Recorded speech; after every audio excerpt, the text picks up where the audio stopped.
सारे बातें किए गए हैं और बहुत अच्छा बिल है सर। मैं इसको हमारी पार्टी यूपीपीएल की तरफ से हम वेलकम करते हैं। आज भारत सरकार आसाम सरकार को जों खावलायदों जे बिनि सायाव बेबस्था लानांगौ। आं सानो यूपीपीएल आ जोबोद गोख्रों महर लाखिनो।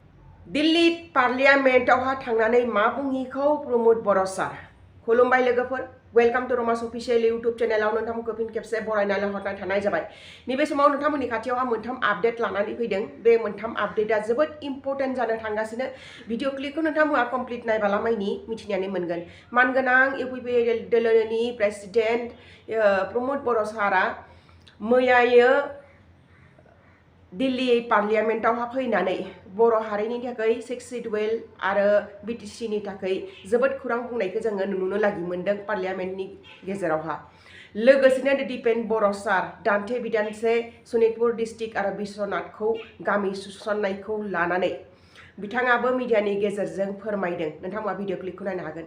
लोगोसेनो इउजि ब्रह्म सार गमायनो बिटिसिआवहा बिपिएफ सरकारा फैनाया बोसोरसे जाफैबाय, नाथाय दासिमबो बिटिसिआव नांगौमायनि रायजो राजानि खामानिखौ मावनो होनो हायाखै बिपिएफ सरकारा। नैबे खौराङा सैथोमार नामा? नोंथांमोना नैबे भिडिअ क्लिपखौ नायना लाबालाबायनि नोंथांमोनाबो मिथिना मोनगोन। लोगोसेनो नोंथांमोना जुदि आंनि चेनेलखौ साबस्क्राइब खालामाखै अन्नानै साबस्क्राइब खालामना ला। नटिफिकेशन बेल आइकनखौ अन खालामना लोगोसे नोंथांमोना भिडिअखौ नायनानै मोन्दांथि बायसा कमेन्ट सेक्शनाव कमेन्टबो खालामनो हागोन।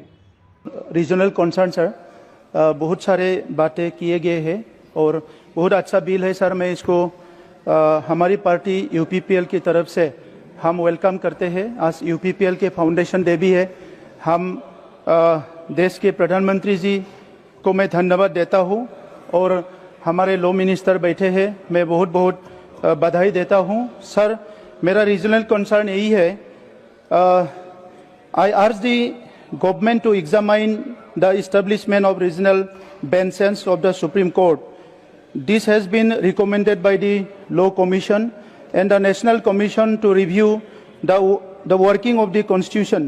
Regional benches would make justice more accessible and affordable, especially for litigations from the northeast, southern and eastern part of the country who currently have to travel to New Delhi for every appeal.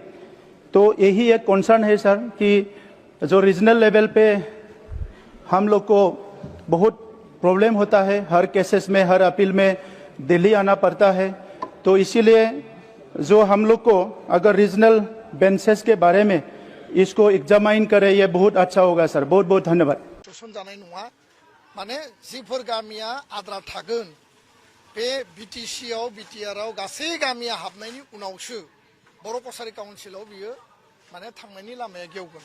किन्तु आपातत जेब्लासिम गामि सोसननाया बिटिआरआव complete जाया, सनितपुर आरो बिश्वनाथखौ माने बर' कसारि काउन्सिलनिफ्राय exclude खालामनाय जाखादों बा बर' कसारि काउन्सिलाव बेखौ सोनाय जाया होननानै सरकारजों रायलायनायावनो बुजाबुजि दङ।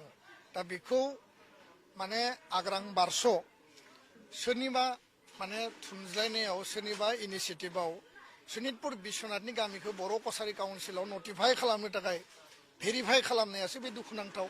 आरो जोंनि रायजो राजा इन्टेलेक्सुवेलनि गेजेराव बेखौ लानानै कनफ्लिक्ट जे मोनसे थासारि फैदों, बेयाव कुनु भुल बुजाबुजि जानो गोनां गैया। एबसु आरो बर' कसारि काउन्सिलनि गेजेराव बा इउबिपिअनि गेजेराव, एबसुनि गेजेराव मिसआन्डारस्टेन्डिं जानो गोनां गैया। बेखौ इउबिपिअआबो बुजिनांगोन, खारन बिथांमोना जि स्पिरिटजों खामानि मावदों, दुलाराय बर' फरायसा आफादा बे एखे स्पिरिटजों बर' कसारि काउन्सिलखौ पूर्णांग मर्यादा जानांगौ होनना बुंदों, इलेक्सन जानांगौ होनना बुंदों। आथिखालाव 36टा समस्तिनि 31टा समस्तिया इलेक्सन पार्टि नानै अबस्थायाव दङ। बिजोंनो इलेक्सन पार्टि नङा होमबा? बिनि गेजेरावनो जोंहा राभा हासंनि माने गवालपारा साउथ कामरुपनि मोनसे जेंना थाबाय, सनितपुर बिश्वनाथनि जेंना थाबाय। बे लासै लासै प्रक्रिया मथे जागोन, किन्तु दा एनक्रस खालामनानै कनफ्लिक्ट जालायनायखौ जों लुबैया। आरो बे बेलायाव स्पष्टबादि रायलायनानै क्लियार जालायबानो जायो। आरो सरकारखौबो बेबायदि एना एनि जालायनाय खामानिखौ दावमावथों आं सरकारखौ खावलायबाय। गोजोन्थों।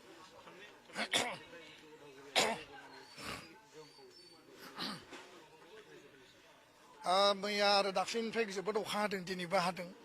साहा सानजा आसामाव जेरै सराइदेव, शिबसागर, जरहाट आरो गलाघाटआव दैबाना जादों गोबां दुर्जुगजों गोबां मानसि थैबाय थांना थानायनि जे मोनसे आसा बे मिजिंखौनो बिथांमोना खोमानाय बायदि जाना दङ बिनि थाखाय सरकारखौ इउपिपिएल दोला नारसिनबोदों आरो सरकारखौ खावलायबोदों इउपिपिएल दोलोनिफ्राय मोनसे प्रतिनिधि दला बेयाव थांनानैबो खौरां लाहैदों भारत सरकार आसाम सरकारखौबो जों खावलायदों जे बिनि सायाव बेबस्था लानांगौ किन्तु रिसेन्टलि मैया दाख्लै आरो दिनै जे अखा हाबाय उदालगुरि जिल्लानि माजबाद एरियायाव बा माखासे दैया माने देरनायनि जाहोनाव खुरखानाय लोमसावनाय आरो गामियाव दै हाबनानै जालाखार बिलाखार जानायखौ जों नुदों दा बेखायनो आङो उदालगुरि डिस्ट्रिक्ट एडमिनिस्ट्रेसनखौ आरो डिजास्टार जि मेनेजमेन्ट आरो रिलिफ दि डिपार्टमेन्ट दङ बिथांमोना डिसि बा सार्कल अफिसारनि गेजेरजों इमिडियेट बेयाव रिलिफ